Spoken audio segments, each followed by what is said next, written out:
Welcome to Strip Coverlet, where we squeeze the bigger picture out of literature. I'm Adrian Ford, and we're here for another poetry discussion, a poetry discussion that will appear in two separate playlists here on the channel. Number one, obviously, being the poetry discussion playlist, but number two being the playlist of Charles Bukowski poems. We have a short poem from Charles Bukowski, but one that I think hits relatively hard, especially when you look at what it was, perhaps, that was loved by Bukowski versus what it was that Bukowski became. The poem in question is called Finish, and it reads as such. We are like roses that have never bothered to bloom when we should have bloomed, and it is as if the sun has become disgusted with waiting. Ah, that's a sentence, right? That's not a poem. There's nothing poetic going on here. I beg to differ. In fact, this poem has a bit of a cousin, an older cousin, in the English language. This poem, the roots of this poem perhaps, can be sourced right back to Gwendolyn Brooks' We Real Cool.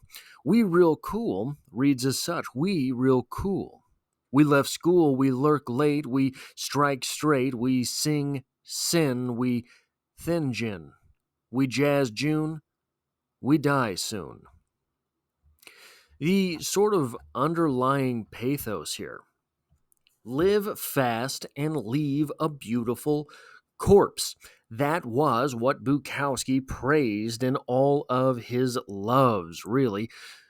Hard hitting, big drinking, cigar smoking, fight seeking, racetrack loving.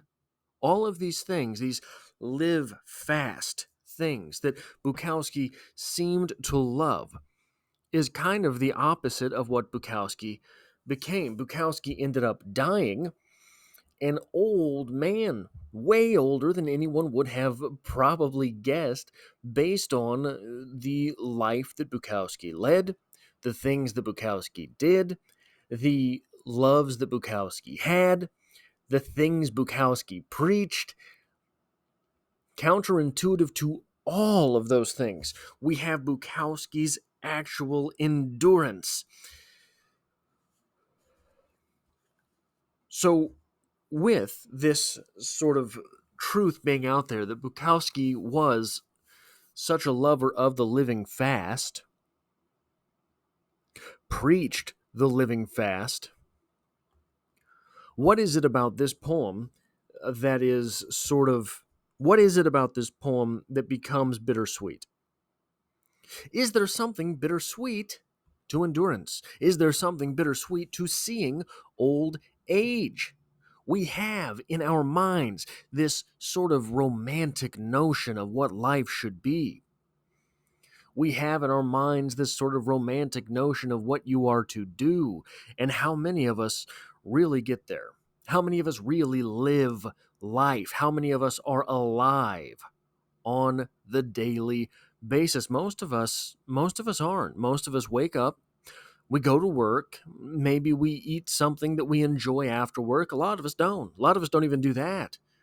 A lot of us don't have things that we enjoy. We have this world which grinds us down to a fine powder by the time we die. This world that takes off all of the sharp edges. This world that sands down all of the interesting nooks and crannies of our soul.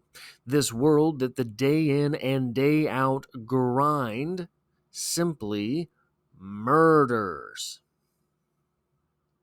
So we have this romantic notion of those who are young. We have this romantic notion of those who do die soon. We have this romantic notion of these roses that bloom into the sun only to die midway, bloom early into their season just to die midway through. Those are the ones that we praise. Those are the ones that we hold on a pedestal. James Dean, Marilyn Monroe,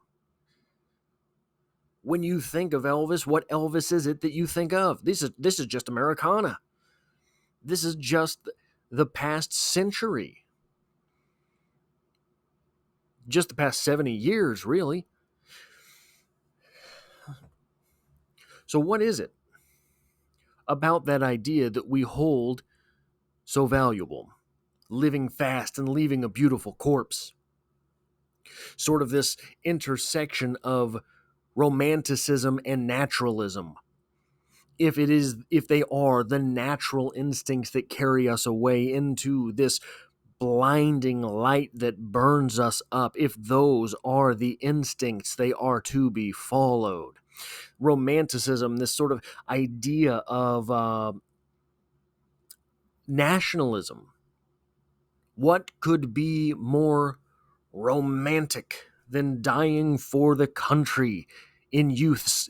Some in this foreign field, in some corner of this foreign field.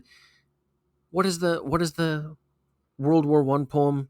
I'm blanking on all of it right now. There is some. If I die in a foreign field, there is some corner that is forever Britain. Now this is penned by a 20-year-old man, wasn't it? Something like that. Still, we value these things. We do not value old Elvis. Do we see old Bukowski as a failure? And really, the only Bukowski you imagine is old Bukowski. Bukowski is emblematic of everything that is against what it was that he loved. Living in the prime, being in the moment, extinguishment rather than fading away. Bukowski, no matter how hard he tried, could not snuff out the butt of his own cigar. He just kept burning on that gray smoke into the stale air. Live fast and leave a beautiful corpse. Instead, we have this. We are like roses that have never bothered to bloom when we should have bloomed, and it is as if the sun has become disgusted with waiting. Bukowski here is stating disgust with his own life, really. His own life. Those things he did not accomplish, like being snuffed out young. Those things he did not do that might have led to his expiration.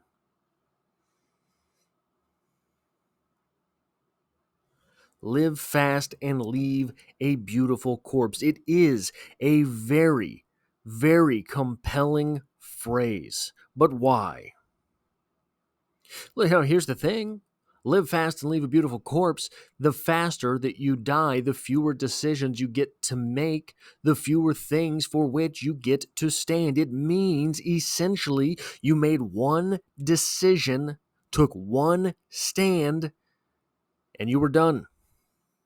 That's it. That's basically what it means. So what is the old phrase? It's better to burn out than to fade away, right? From the greatest movie ever, Highlander. It's better to burn out than to fade away. Live fast and leave a beautiful corpse. Make one decision and try it out until it extinguishes you. That is what this philosophy truly preaches. Bukowski did not die from literature, he died with literature. Bukowski was too old to die from literature. We have these accounts of the artists who die young, and we hold these as bright lights because we hold these as bright stars to guide us because we never had their older forms to tell us otherwise.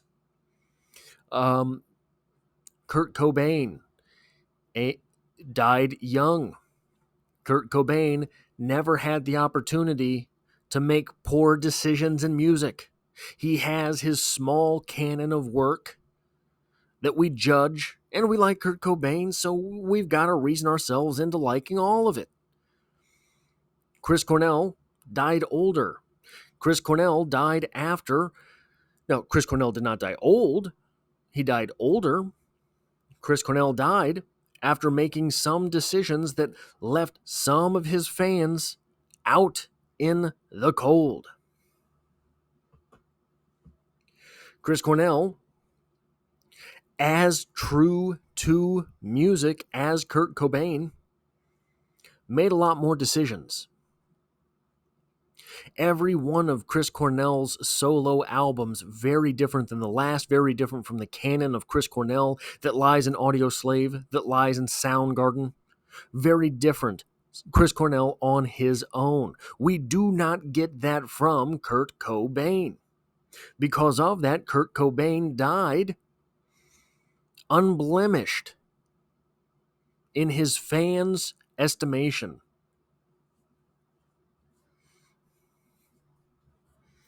It's a strange idea, isn't it? The fewer decisions you get to make, the fewer risks you get to take, the more pure your message is. The more distilled that thing becomes over time. So just to go back to this example, there is no doubt in my mind, and I do not say this to talk down Kurt Cobain, there is no doubt in my mind Chris Cornell was a superior musician to Kurt Cobain. Chris Cornell does not have the cult of personality that has Kurt Cobain. Even today, even with 30 more years, 25, 20 more years, I don't remember the exact dates, to accumulate a larger following with a more varied type of music, Chris Cornell does not have the fervency of defenders that has Kurt Cobain. Kurt Cobain lived the live fast and leave a beautiful corpse life. Chris Cornell got a little bit older, made a few more decisions. Is it really all that romantic to burn out young? Is it really all that romantic to just fizzle out? Is it really all that romantic to get to make fewer decisions, to get to take fewer risks? Especially in an art form, as we are talking about risks in art. But if we go back to that poem by Gwendolyn Brooks, those were pool players that she was talking about. Those were risks with their lives. Took fewer risks, deeper risks, with deeper consequences. And in fact, it was a non-musical risk that led to Kurt Cobain's ultimate extinguishment.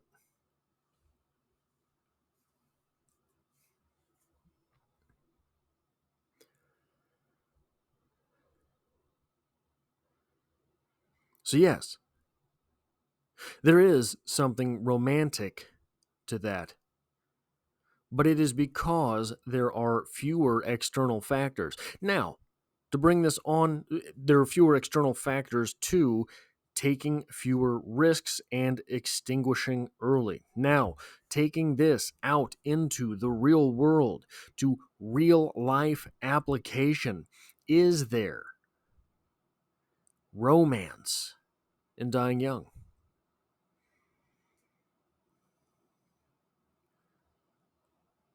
It's hard to say, right?